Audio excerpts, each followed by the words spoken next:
Alright, so this is going to be our problem on projectile motion. It's specifically going to be the angled launch. My apologies, I would have worked through it with you step by step, but I had some storage issues with my iPad and it actually was stopping my videos and I didn't realize it until I guess it was kind of too late. So I'll just kind of scroll with the piece of paper right here, the work that I have, and take you through it step by step the best I can. So anyway, the question is, a soccer ball is kicked from the ground with an initial speed of 25 meters per second at an angle of 30 degrees above the horizontal, which is the ground in this case. How far does the ball travel when it returns to the ground? So when I ask how far does it travel, I'm talking horizontally, and sometimes you might hear people refer to this as the range. Remember, when we go to do any mathematical problem with calculations, we're going to ignore air resistance. It'll make the math more manageable for us.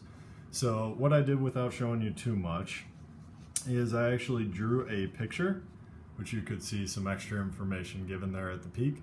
But the picture was really nice because then the first thing I could do is recognize the initial velocity is at an angle, and then you can break it down into the components right away.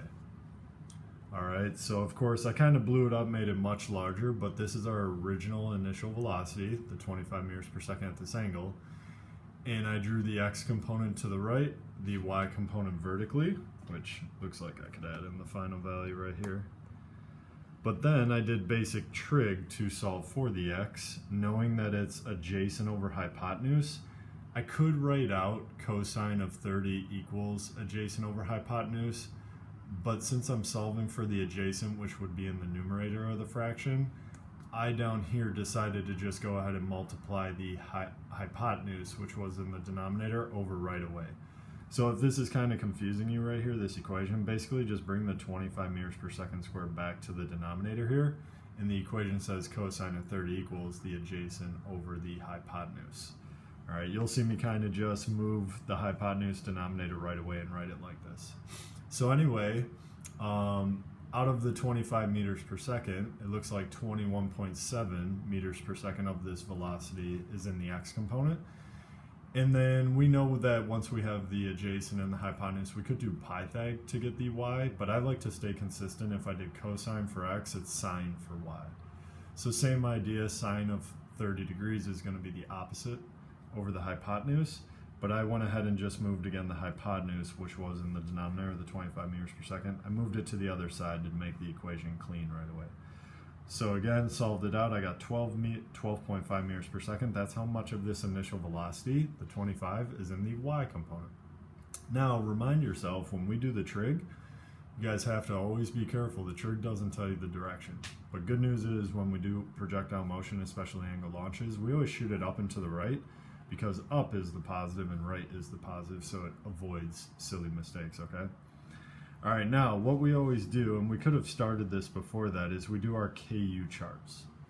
All right, but since we're dealing with two dimensions, we have to do a KU chart for the x and a KU chart for the y, because when you go to use these kinematic equations down here, which you can only see one, of course, you guys can't mix these pieces of information together. You got to do them separate. So before I add in the initial velocities in the component, which is good that we broke it down, I'm going to talk about what we learned in the lab yesterday. A big thing we learned was accelerations. When we're basically dealing with projectile motion and there's no air resistance, we know the acceleration in the x and the y, and of course we're going to be on Earth at sea level for the y, but the x component velocity did not change, so the acceleration in the x is 0 meters per second squared. Then for the y, on Earth at sea level, which all of our problems will be unless otherwise indicated, that was negative 9.8 meters per second squared. Now you did see me round this yesterday to just think conceptually about it and kind of do some quick scenarios. When you go to do your math, especially WebAssign, you're going to have to use this because WebAssign won't like the rounding to 10. So keep it negative 9.8, okay? All right, of course, by doing the component breakdown, we were then able to add immediately the initial velocities, and that is a good start. We have two knowns in each component. The trick is, though, we need 3. All right, and I guess the next question is, what are we solving for? So my apologies, you're going to kind of see some answers right away right here, but the idea is that we are solving for how far does it travel before or when it returns to the ground, and that's horizontally, so displacement in the x. So without showing you down here, I put delta x equals question mark. The thing then is, to solve for that, I need a third known. And I'm going to give you guys a little hint right here. Watch this.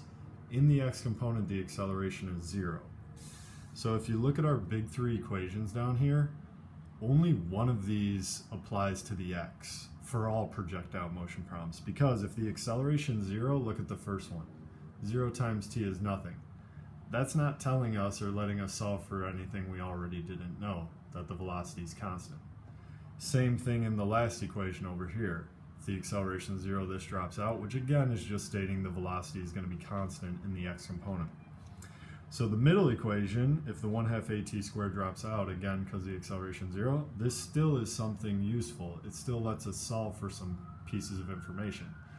So if you think about it, if I'm trying to find how far did it go horizontally, delta x, I need the initial velocity in the x, which we just solved for with component breakdown, but I also need the time. So if I go back up here, I know that I'm basically going to use delta x equals vix times t, so I got to figure out the time. Cool thing about time is it's a scalar. It applies to both x and y because time doesn't care about direction. So what I'm actually going to do is I'm going to solve for the time in the y and then apply it to the x with that equation I just showed you. But I still only know 2 items in the y component.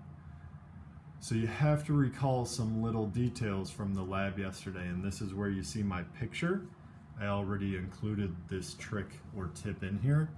And also when you start problems, try to draw a general picture. It really helps you out. Trust me on that.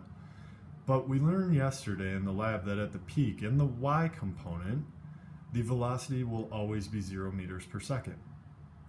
All right, so I wonder then, if I use that information, if I can solve for the time it takes to get to the peak. Call that time up. Well, what's really cool with this type of launch is that if it returns to the exact same height, and it's very symmetrical, the time that we get to the peak should then also be the time that it takes to get to the bottom.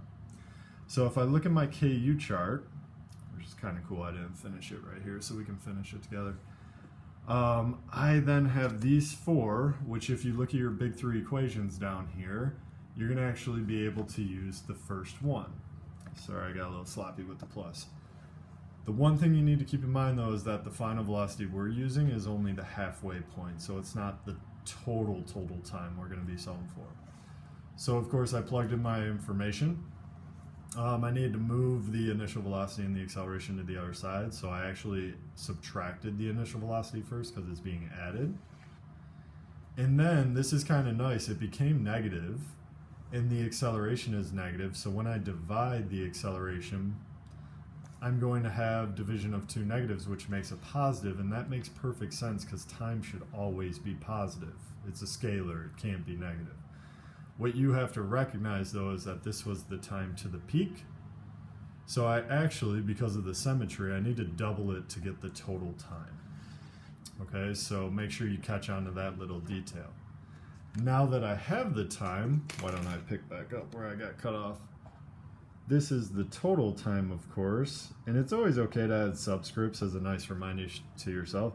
The total time is 2.56 seconds. So now I can use that second kinematic equation, and the 1/2 at squared disappeared because in the x component, the acceleration is 0. So of course I know the velocity in the x. That's the beautiful thing about doing component breakdown right away, is that you don't have to then bounce back and forth between it. And keep in mind, we can't use the 25 because it's split between components. You can't do that. So we've got the VIX, we just solved for the total time with our y component trick, and now I can solve for the total displacement in the x. So of course, here's everything worked out. Again, the order, to try to step you guys through, draw a picture first, and I didn't have that in initially. I did actually, however, write down the accelerations right away in the KU chart because that'll apply always to these projectile motion problems. Component breakdown was needed because I had a velocity vector at an angle. Once I had these, I put them in the KU chart.